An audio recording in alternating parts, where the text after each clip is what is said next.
დავუგდებ ამას დავიჭერ იმას გავუშვებ იმას კომპრომატს დავუდებ ასე ღირსებით მშვიდად ვიცხოვროთ არ უნდა ამას კლოვა სახელმწიფოს დაკარგავთ მაგრამ კეთილდღეობა მოვა ნუ ხალხო რაღაც გამოვა და კარგი ცხოვრება მოვა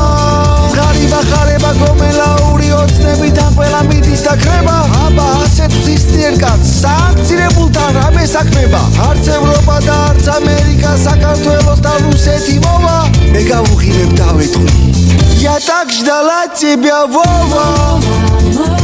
სულთა დასუსტნეს ქართველები საერთოდ ვეღარ უძლებენ ტანჯვებს არმადებებში ისიც ეყოფა დინგორის ომში რომ გაიმარჯვეს ხალხს გონია რომ მთავრობის გამო მუდამ წვიმა აქარი და თოვა სანამ ტვინში არ გამოსორდებით მანამდე სულ ბიძინა მოვა